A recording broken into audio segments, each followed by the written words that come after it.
올해 여름인 지난 7, 8월에 파리에서 하계올림픽이 있었어요. 제가 그때 여자 서핑 결승전을 봤습니다. 두 명이 마지막 시합을 했는데 여러분, 결승전까지 올라온 두 명이니까 아마 두 명의 실력은 막상막하일 거예요. 누가 우승을 차지해도 이상하지 않은 거죠. 그런 막상막하의 실력을 가진 선수들의 시합을 했는데 결과가요, 아주 의외였어요. 둘의 점수 차가 2배 이상이 난 겁니다.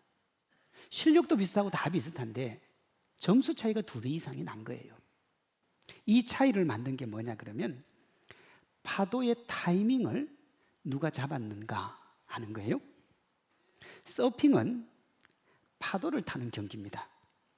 아무리 완벽하게 준비하고 파도 타는 실력을 탁월하게 갖추고 있어도, 노련한 기술이 있어도 자기가 원하는 파도, 제대로 된 파도를 타지 않으면 그 실력이나 모든 게 빛을 발해요.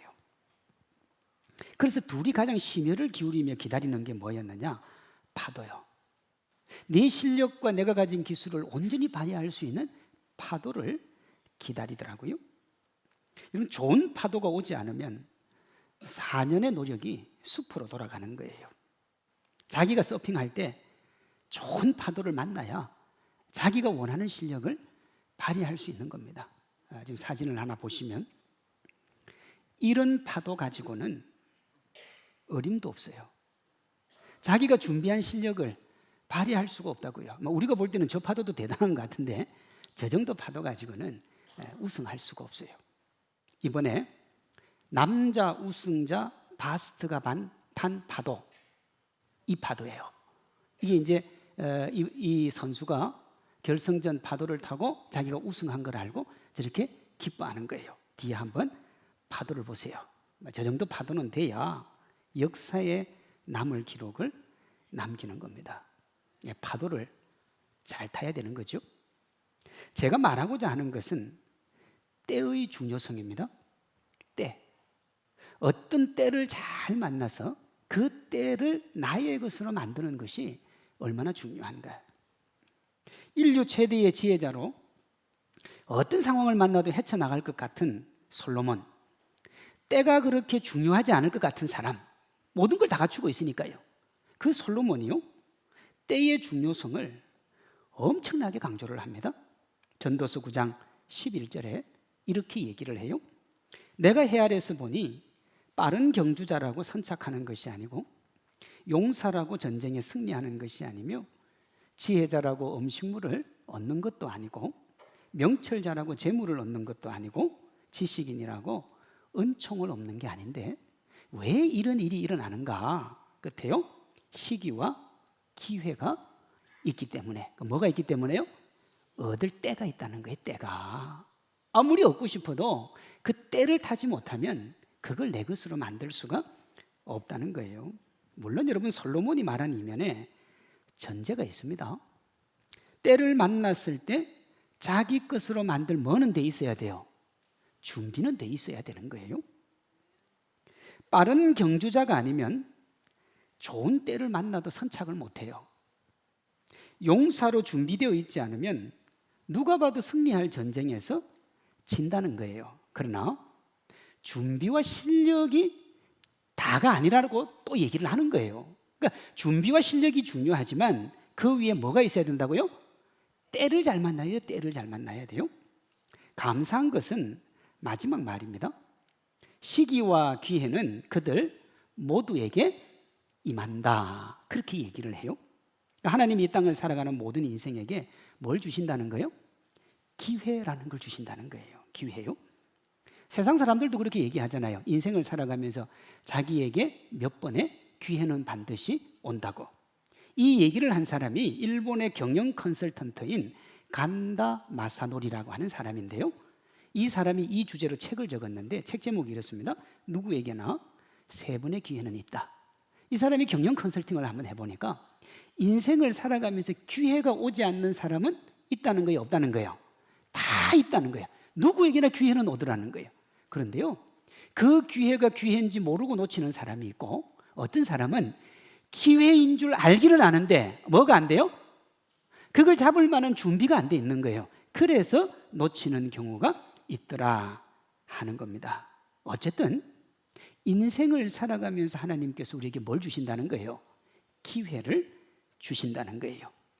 그 기회를 잘 활용하기만 하면 인생에 있어서 내가 꿈꾸고 생각하는 것보다 훨씬 더 많은 성과를 이루어낼 수가 있다는 거예요. 그 때에 대한 얘기를 가장 드라마틱하게 해주는 본문이 오늘 본문입니다. 오늘 본문은 모르드게가 에스더에게 왕에게 유대인들을 구해달라고 요청하도록 권면하는 내용이에요. 약간 배경에 대한 이해가 필요하거든요. 에스더의 주요 인물이 누구냐 그러면 아하수에로 왕, 에스더, 모르드게, 하만입니다. 왕후 에스더와 모르드게는 사촌간이에요. 모르드게가 에스더를 잘 이렇게 케어하고 양육시켜서 왕후까지 만들어준 거죠. 하만은 아하수에로 왕이 총애하는 고위 관료인데 모르드게가 자기를 잘 대접하지 않았다고 적의를 가지고 있다가 이 분노를 어떻게 표출을 하는가 하면 유대인들 전체를 학살을 해야 되겠다. 이런 참 대단한 사람 아닙니까? 모르드게 하나한테 화가 났는데 그 화를 견디지를 못하고 이 포로로 있는 유대인 전부를 다 죽여야 되겠다. 그리고 왕에게 허락을 맡아서 그걸 실행에 옮깁니다. 유대인 학살의 날이 페르시아 전역에 선포가 되고 오늘 본문 1절에 보면 이 일을 한 모르드게가 옷을 찢고 베옷을 입고 대성 통곡을 합니다. 왕후 에스더가 모르드게 소식을 들어요. 아버지보다 더 아버지 같은 모르드게가 성 밖에서 대성 통곡하고 있다는 소리를 듣고 왜 그렇게 우는지를 알아보게 해요. 왜냐하면 에스더는 구중궁궐에 사니까 페르시아 제국이거든요. 그 어마어마한 제국이란 말이에요. 바벨론을 무너뜨린. 그러니까 아무것도 모르는 거예요. 그렇게 해서 모르드게에게 왜 그렇게 우는지를 물어보니까 모르드게가 자초지정을 이야기를 해줍니다. 본문 8절에 보면 모르드게가 자초지정을 이야기하면서 민족을 살려달라고 왕에게 간청을 하라 그래요. 여러분 하만이 아하수에로 왕 바로 밑에 있습니다. 절대 권력을 가진 사람이 왕의 눈을 막고 이미 백성들 유대인들을 죽이기로 마음을 먹었기 때문에 이 왕에게 다가갈 수 있는 사람이 아무도 없는 거예요. 그러나 누구는요? 왕후 에스더는 왜? 아내니까 사적인 자리에서 만날 수 있으니까 그렇게 이야기를 한 거예요. 뭐 가면 되잖아요. 왕비니까요. 그런데 지금하고 그때는 너무 달라도 많이 달라요. 오늘 보면 11절을 보세요. 왕의 신하들과 왕의 각 지방 백성이 다 알거니와 남녀를 막론하고 부름을 받지 아니하고 안뜰에 들어가서 왕에게 나가면 오직 죽이는 법이요 왕이 그자에게 금규를 내밀어야 살 것이라 이제 내가 부름을 입은 왕에게 나아가지 못한 지가 이미 30일이나 되었다. 30일 동안 왕을 본 적이 없는 거예요. 그리고 이때 당시에 왜 사람들이 왕에게 나아갈 때 허락을 받고 가야 되냐면 암살요. 이때는 저는 암살이 그렇게 무서운 거예요. 술 맡은 관원장이 왜 대단하냐 그러면 이때는 잔치가 너무 많으니까 술 맡은 관원장을 통해서 독살이나 암살의 위험이 너무 많았기 때문에 진짜 왕이 믿는 사람만 쓴단 말이에요. 그러니 아무나 들어가면 죽이는 것이고 허락이 안 떨어지면 시체로 나올 수밖에 없는데 왕후도 예외가 아니라는 거예요. 그러니까 지금 에스더가 무슨 얘기하는 겁니까? 나 못 간다 그 소리 하는 거예요. 여러분 에스더가 못 가면 에스더가 왕에게 이야기를 안 하면 유대 민족은 다 죽게 되어 있어요. 그런데요 이 결론이 10장인데 10장에 보면 유대인들이 다 살아요. 자 10장 3절입니다. 유대인 모르드게가 아하수로 왕의 다음이 되고 유다인 중에 크게 존경받고 그의 허다한 형제에게 사랑을 받고 그의 백성의 이익을 도모하며 그의 모든 종족을 안위했더라. 2인자가 하만이었는데 결과적으로 보니까 모르드게가 2인자가 되어 있더라는 거예요. 그러면 무슨 일이 있었겠죠. 그리고 오직 한 사람 왕후만 이 문제를 해결할 수 있는 거예요. 그러니 에스더가 결국은 왕에게 나아갔다는 겁니까? 안 갔다는 겁니까? 갔다는 겁니다. 그래서 극적 반전이 일어나는데 그 중심에 오늘 본문 13절 14절에 모르드게의 충고와 권면, 그리고 15절 16절에 에스더의 결단이 나옵니다. 먼저 여러분, 모르드게의 충고와 권면이 12절에 나와요. 그가 에스더의 말을 모르드게에게 전하매 모르드게가 그를 시켜 에스더에게 회답하되 너는 왕궁에 있으니 모든 유대인 중에 홀로 목숨을 건지리라 생각하지 말라. 이때에 네가 만일 잠잠하여 말이 없으면 유대인들은 다른 데로 말미암아 노임과 구원을 얻으려니와 너와 내 아버지 집은 멸망하리라. 내가 왕후의 자리를 얻은 것이 이때를 위함이 아닌지 누가 알겠느냐. 쉽게 얘기하면 너 지금 살려고 발버둥을 치는데 너 죽어야 살지, 너 살려고 마음먹으면 죽는다는 거예요. 여러분, 권력은 자식과도 안 나눈다 그러잖아요. 모르드게가 에스더를 키워서 여기까지 왕후까지 세워줬어도 이제 에스더는 왕후예요. 권력이라고 하는 힘, 여러분, 이 힘으로 모르드게를 처단해도 돼요. 말을 안 들어도 된다고요. 그리고 말을 진짜 심하게 하잖아요. 네가 홀로 목숨을 건지리라 생각하지 말라. 네가 잠잠하고 가만히 있으면 유대인들은 목숨을 건지고 네가 죽을 거야. 야, 여러분, 이렇게 심한 말을 하잖아요. 그런데 에스더가요, 그걸 받아요. 15절, 에스더가 모르드게에게 회답하여 이르되 당신은 가서 수산에 있는 유대인들을 모으고 나를 위하여 금식하되 밤낮 3일을 먹지도 말고 마시지도 마소서. 나도 나의 시녀와 더불어 이렇게 금식한 후에 뭐하고요?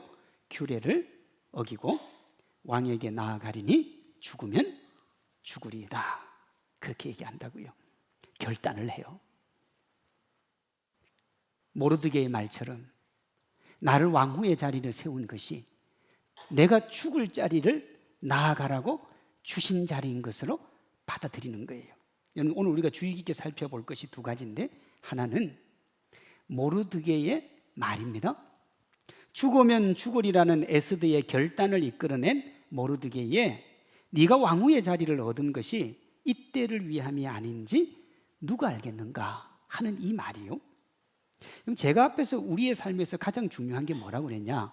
때라고 그랬습니다. 때. BC 586년 남유다가 멸망을 해요. 사람들이 바벨론 포로로 잡혀왔습니다. 그러다가 이 바벨론이 페르시아에게 다시 멸망을 당해요. 그렇게 해서 지금 에스더가 사는 시대는 포로로 잡혀온 지 100수십 년이 지난 어떤 때입니다. 여전히 그들은 포로로 살아가고 있습니다. 여러분, 포로로 살아가고 있다고요. 우리나라가 일본에 36년 동안 일제 치하에 있는 그 고통, 그때 창씨개명을 하고, 여러분, 여전히 지금 우리나라에도 일본 말이 그대로 많이 남아있는 그 36년의 고통이 그렇게 큰데 100수십 년이니까. 그리고요, 앞에서도 봤지만 권력자들이 나쁜 마음 먹으면 한 달 안에 민족이 사라질지 모르는 처량하고 불쌍한 신세가 뭐냐? 그게 포로입니다. 그런 와중에 에스더가 왕후가 된 겁니다. 이제 먹고 사는데 문제가 없어요. 에스더에게는 이보다 더 좋은 환경이 없는 겁니다.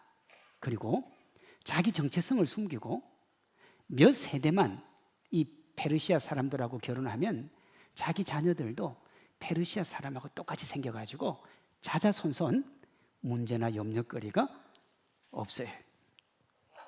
그러니 여러분, 에스더는 이 자리로 안 나가는 게 맞아요. 그런데요, 모르드게가 이 모든 환경이 이 죽음을 위한 때인지 누가 알겠느냐? 이 말은 무슨 말이냐 하면 네가 지금 이 때를 위해서 왕후가 됐다? 이 소리예요. 에스더로서는 정말 받아들이기가 힘겨운 상황이에요. 예를 들었어요. 여러분이 좀 힘들고 어려운 가정에서 태어났는데 정말 열심히 노력해서 공부도 하고 사업도 하고 그렇게 해서 정말 사업을 키웠어요. 이제 먹고 살만해요. 이걸 누릴 때가 됐어요. 그런데 하나님이 야, 그거 다 하나님 앞에 바치고 너 처음부터 다시 시작해라. 그러면 여러분 그렇게 하실 수 있겠습니까? 아멘. 하실 수 있겠어요? 생각 많아집니다. 아마 이렇게 얘기할걸요? 어디 다른 하나님 안 계십니까? 그럴 수도 있어요. 그만큼 에스더로서는 이거 받아들이기가 힘겨운 상황이에요. 우리가 주의 깊게 살펴볼 또 다른 하나는 16절에 나오는 왕에게 나아가리니 죽으면 죽으리이다 하는 에스더의 말이에요. 이것은요, 자신이 왕후가 된 것이 지금 이 죽음의 때를 위한 것임을 인정했다는 거예요. 인정했다는 거예요. 제가 방금 말씀드린 것처럼 여러분들, 이게 인정이 되겠습니까? 내가 수고하고 노력하고 달려온 그 모든 것들을 하나님 앞에 드리면서 나는 죽음의 죄처럼 산화되어 사라지는 거예요. 그걸 받아들일 수가 있겠냐고요. 에스더는요, 지금까지 자기 삶 그리고 현재 자기가 가진 모든 것이 하나님의 백성을 살리고 하나님 나라 확장하고 하나님의 영광을 위해 하나님이 준비하신 것이고 그것을 위해 자신의 전부를 내어놓아야 될 때라고 인정한 겁니다. 이것이 죽으면 죽으리라 하는 거예요. 이걸 알았기 때문에 왕에게 나아가기 싫은 마음 내려놓고 목숨 걸고 하나님께 나아간 거예요. 얼마나 에스더가 이걸 두려워했는지를 보여주는 게 뭐냐? 수산궁에 사는 모든 유대인들이 어떻게 하라고요? 3일을 금식을 하되 어떻게 하라고요? 먹지도 말고 마시지도 말고 나를 위해서 3일을 금식해달라. 무슨 말이에요? 내가 왕에게 나아갈 수 있는 뭘 달라는 거예요? 담대함을 달라는 거예요. 담대함을. 왜? 죽으면 죽으리라 그랬으니까 살려달라는 얘기는 아니에요. 거의 뭐 죽음이에요. 이때 당시에는. 왜 이게 죽음이냐 그러면 이 이전의 왕후가 예뻤던 것 같아요. 그래서 아하수에로 왕이 자기 신하들에게 잔치를 열어놓고 자기 왕비를 자랑을 하고 싶어서 오라 그랬는데 왕비가 콧대가 얼마나 높았던지 나 안 간다 그런 거예요. 안 간다는 말을 듣고 어떻게 해요? 폐위를 시켰습니다.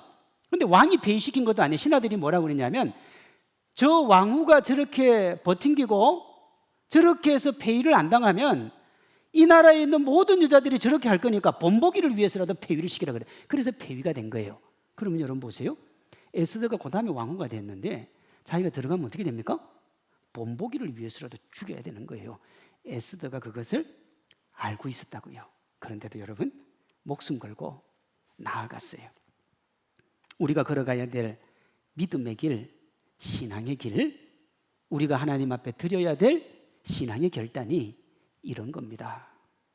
쉽지 않죠, 여러분. 우리가 믿음으로 산다는 것, 특별히 우리 시대의 믿음으로 산다는 게 참 고단해요. 제가 가끔 이런 생각을 합니다. 내가 한 20, 30년만 좀 일찍 태어나서 20, 30년 전에 내가 목회를 했었더라면 어땠을까 하는 생각을 해요. 그때도 목회가 쉽지는 않았지만 그래도 여러분 열심히 하면 교회가 부흥하던 때예요. 20, 30년 전은요. 요즘은 웬만큼 열심히 해서는 안 됩니다. 교인이 자꾸 줄어요. 원래 장로교 각 교단의 교인 통계를 보면 모든 교단에서 교인 수가 줄었어요. 적게는 1, 20%, 많게는 3, 40%가 줄었어요. 목회 데이터 연구소 보고서에 따르면 2050년에 기독교 비율이 한 12%까지 줄어들 수 있다. 그런 통계 조사가 나와 있습니다. 여러분 지금도요. 우리 기독교 인구가 한 20% 내외가 되는데 서울 쪽은 25%, 30%가 되고요. 이 부산, 경남 이쪽은 10% 미만입니다. 그러면 나중에 12% 정도가 된다는 말은 이 부산, 경남 이쪽은 기독교 인구가 5% 밑으로 떨어진다는 얘기입니다.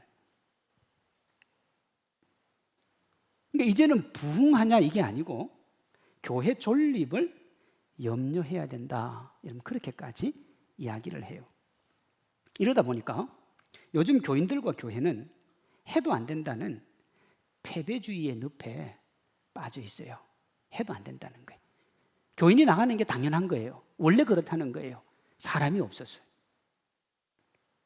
20, 30년 전만 해도 그래도 하면 된다는 생각이 있었는데 요즘은 안 되는 것을 당연하게 여기는 시대가 된 겁니다. 그러니 여러분 때가 별로 안 좋아요. 때가.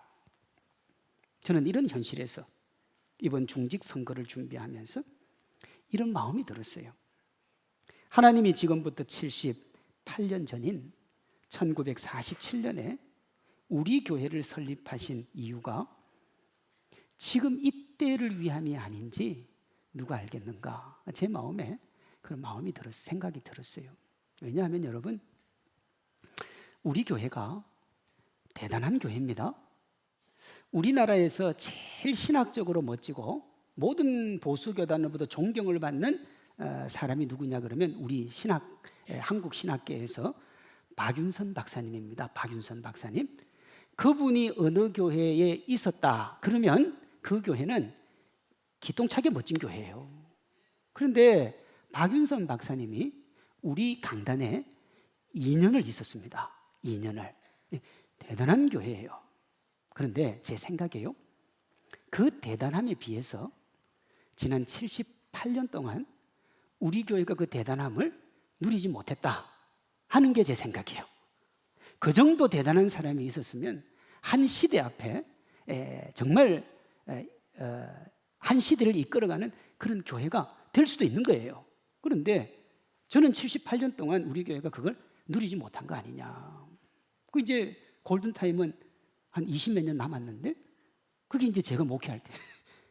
그러니 저는 그 모든 열매와 행복과 기쁨을 누릴 때가 저는 이때가 아닌가 그런 생각을 하게 됐습니다.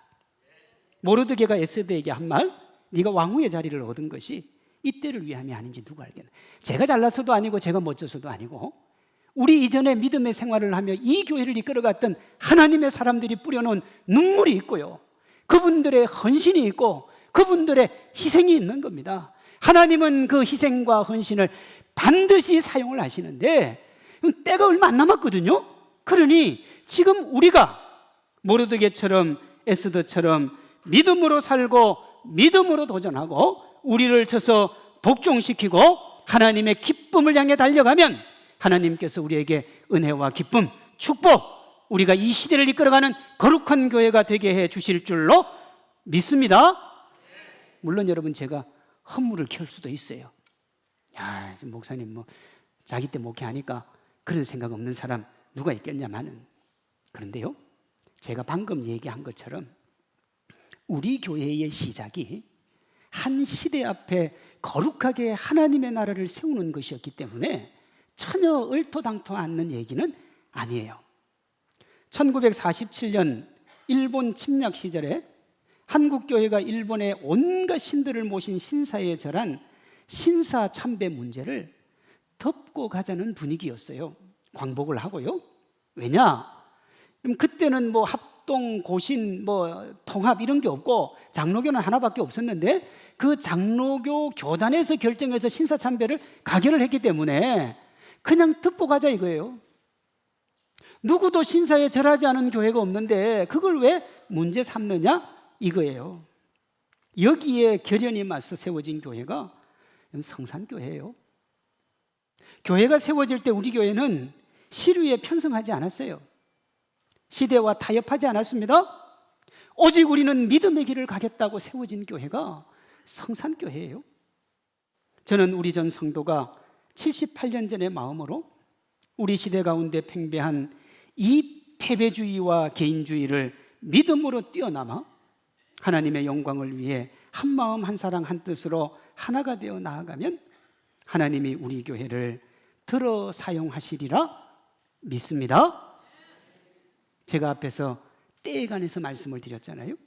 전도서 3장 1절에서 4절에 이 때에 관한 말씀이 나와요.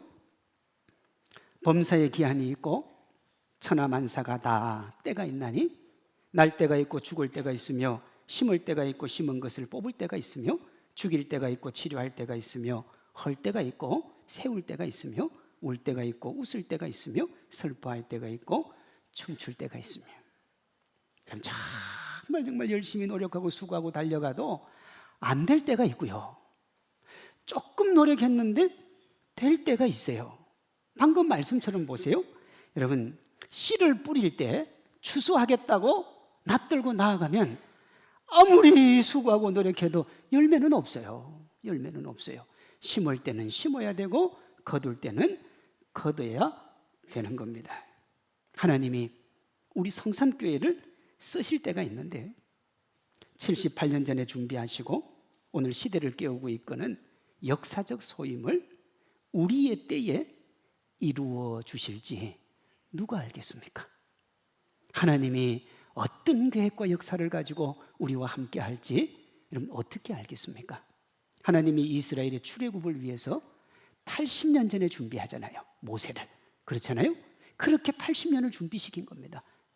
준비된 자에게 때가 올 때 하나님께서 그 때를 잡는 이에게 축복과 은혜를 주시는 거예요. 물론 여러분, 우리가 이렇게 되기 위해서는 우리의 신앙이 남달라야 됩니다.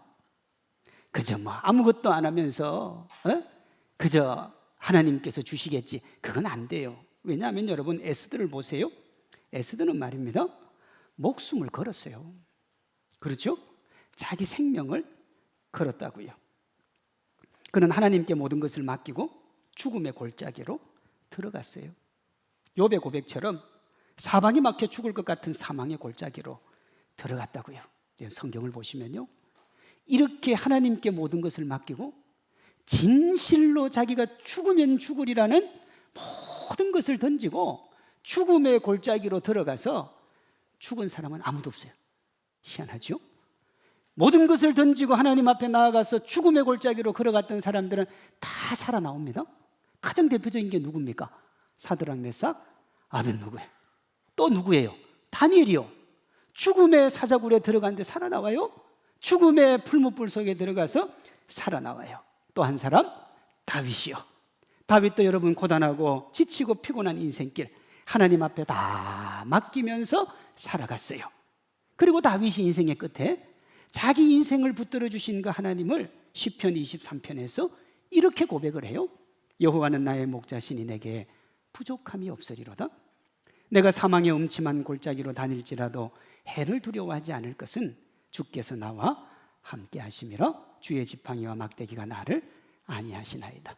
주께서 내 원수의 목전에서 내게 상을 차려주시고 기름을 내 머리에 부으셨으니 내 잔이 넘치나이다. 그는 그가 걸어가는 길이 죽음의 골짜기인 것을 알았어요. 절망의 골짜기인 것을 알았어요. 골리앗에게 나아갈 때도 절망이었고, 압살롬 아들에게 도망갈 때도 절망이었고, 밧세바를 범하고 난 다음에 아들을 낳고 죽을 때도 절망인 줄 알았어요. 여러분, 그때마다 다윗이 택한 게 뭡니까? 하나님 바라보고 하나님 의지하고 하나님과 함께 믿음의 길을 걸어간 거예요. 그렇게 걸어가서 주님과 함께 살고 인생을 되돌아보니까 어떠냐? 하나님이 내 인생 지켜주셔서 내 잔이 차고 넘치더라. 그렇게 멋지게 살았으니까 여러분, 인류 최대의 지혜자인 솔로몬을 딱 놓고 그 솔로몬에게 준 유언이 뭐냐 그러면, 내가 믿음의 길을 걸어간 것처럼 너도 믿음의 길을 걸어가라는 거예요. 네가 아무리 똑똑하고 아무리 대단하고 아무리 타고내도 인간적인 짱구 굴리지 말고 하나님 바라보면서 믿음의 길을 걸어가라는 거예요. 그런데 솔로몬이 그 길을 걷지 않지요. 자기 지혜와 자기 힘으로 산다고요. 그래서 어떻게 됐습니까? 그 이후에 나라가 망하고 자기 인생도 망하고 모든 것이 망하는 고통 가운데 있었다고요. 사망의 음침한 골짜기, 고난의 길, 아무리 우리의 상황이 나빠도 하나님과 함께 걸어가면 하나님 그 위기를 기회로 바꾸어 주실 줄로 믿습니다. 저는 이번 중직 선거가 우리 각자와 우리 교회가 이 축복을 누리는 출발점이 되기를 소망합니다. 1947년 한국교회가 나아갈 이정표를 제시했던 것처럼 우리 시대 한국교회가 나아갈 길을 제시하는 교회, 하나님이 이 난국을 타개하기 위해서 우리 교회를 준비시키지 아니하겠는가 하는 그런 믿음으로 우리가 주님께 나아가면 하나님께서 우리를 들어 사용하실 줄로 믿습니다. 하나님은요, 시대마다 역사마다 반드시 쓰시는 사람이 있었고 쓰시는 교회가 있었다고요. 누가 쓰임을 받았던가? 에스더처럼 고백하고 결단하며 하나님을 온전히 의지했던 믿음의 사람들이요. 그러니 우리도 에스더처럼 모든 것 하나님께 맡기고 담대함과 당당함으로 나아가기를 소망합니다. 에스더와 모르드게가 자신들의 생각, 주변 여건, 시대 상황에 개의치 않고 하나님 나라와 영광을 바라보고 하나가 된 것처럼 우리 모두가 다르지만 믿음으로 하나 되고 하나님 나라의, 하나님 영광의, 하나님 기쁨에 의기투합하는 믿음의 사람들 되기를 소망합니다. 그렇게 해서 에스더와 모르드게가 민족을 살리고 유대 민족이 불임절이라고 하는, 이게 불임절의 기원이 되거든요. 그날을 영원하게 하게 만든 것처럼 우리 교회가 주님 다시 오시는 그날까지 이 땅에 거룩한 하나님의 교회로 서고 하나님의 사람들에게 기억되는 복된 교회가 되기를 소망합니다. 우리 각자가 그런 믿음의 주인공이 되기로 다짐하고 믿음의 길을 걸어가는 신실한 하나님의 사람들 되기를 소망합니다.